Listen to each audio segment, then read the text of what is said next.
Clip number 1366۔ اس clip میں آپ قرآن پاک کی سورہ حامیم سجدہ کی آیت نمبر 17 سے 20 تک کی تلاوت، ترجمہ اور تفسیر قرآن صراط الجنان سماعت فرمائیں گے۔ بسم اللہ الرحمن الرحیم۔ ترجمہ، اللہ کے نام سے شروع جو نہایت مہربان رحمت والا ہے۔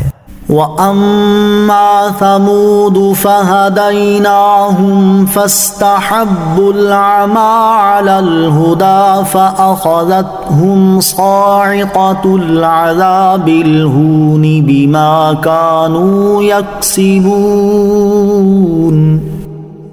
وَنَجَّيْنَا الَّذِينَ آمَنُوا وَكَانُوا يَتَّقُونَ۔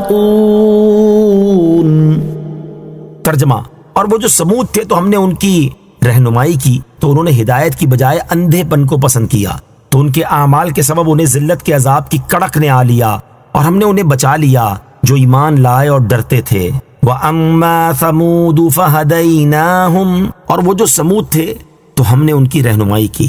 اس سے پہلے قوم سمود کا اجمالی تذکرہ ہوا اور اب یہاں سے ان کی عملی حالت اور انجام کی کچھ تفصیل بیان کی جا رہی ہے۔ چنانچہ اس آیت اور اس کے بعد والی آیت کا خلاصہ یہ ہے کہ جہاں تک قوم سمود کا معاملہ ہے تو ہم نے ان کی رہنمائی کی اور نیکی اور بدی کے طریقے ان پر ظاہر فرمائے، لیکن انہوں نے ہدایت کی بجائے گمراہی کے اندھے پن کو پسند کیا اور ایمان کے مقابلے میں کفر اختیار کیا، تو ان کے شرک، نبی کو جھٹلانے اور گناہوں کی وجہ سے انہیں ذلیل کر دینے والے عذاب کی کڑک نے آ لیا اور وہ ہولناک آواز کے عذاب سے ہلاک کر دیے گئے، اور ہم نے کڑک کے اس ذلیل کر دینے والے عذاب سے ان لوگوں کو بچا لیا جو حضرت صالح علیہ السلام پر ایمان لائے اور وہ شرک اور خبیث اعمال کرنے سے ڈرتے تھے۔ حضرت صالح علیہ السلام کی قوم پر آنے والے عذاب کی 3 کیفیات۔ قرآن مجید میں حضرت صالح علیہ السلام کی قوم پر آنے والے عذاب کو بیان کرتے ہوئے ایک آیت میں ارشاد فرمایا گیا کہ فَأَخَذَتْهُمُ الرَّجْفَةُ فَأَصْبَحُوا فِي دَارِهِمْ جَاثِمِينَ۔ ترجمہ، تو انہیں زلزلے نے پکڑ لیا تو وہ صبح کو اپنے گھروں میں اوندھے پڑے رہ گئے۔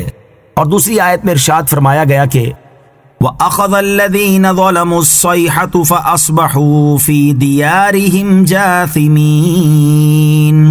ترجمہ، اور ظالموں کو چنگھاڑ نے پکڑ لیا تو وہ صبح کے وقت اپنے گھروں میں گھٹنوں کے بل پڑے رہ گئے۔ اور تیسری آیت میں ارشاد فرمایا کہ فَأَخَذَتْهُمْ صَاعِقَةُ الْعَذَابِ الْهُونِ بِمَا كَانُوا يَكْسِبُونَ۔ ترجمہ، تو ان کے اعمال کے سبب انہیں ذلت کے عذاب کی کڑک نے آ لیا۔ ان تینوں آیات میں باہم کوئی تعارض نہیں، کیونکہ ان میں عذاب کی جدا جدا کیفیات بیان ہوئی ہیں، یعنی تینوں اسباب ہی وقوع پذیر ہوئے، لہذا قوم سمود کی ہلاکت کو ان میں کسی کی طرف بھی منسوب کیا جا سکتا ہے۔ وَيَوْمَ يُحْشَرُ أَعْدَاءُ اللَّهِ إِلَى النَّارِ فَهُمْ يُوزَعُونَ حَتَّى إِذَا مَا جَاءُوهَا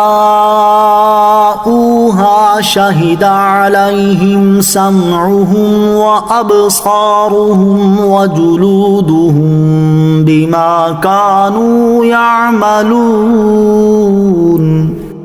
ترجمہ، اور جس دن اللہ کے دشمن آگ کی طرف ہانکے جائیں گے تو ان کے پہلوں کو روکا جائے گا حتیٰ کہ بعد والے ان سے آ ملیں، یہاں تک کہ جب وہ سب آگ کے پاس آ جائیں گے تو ان کے کان اور ان کی آنکھیں اور ان کی کھالیں سب ان کے خلاف ان کے اعمال کی گواہی دیں گے۔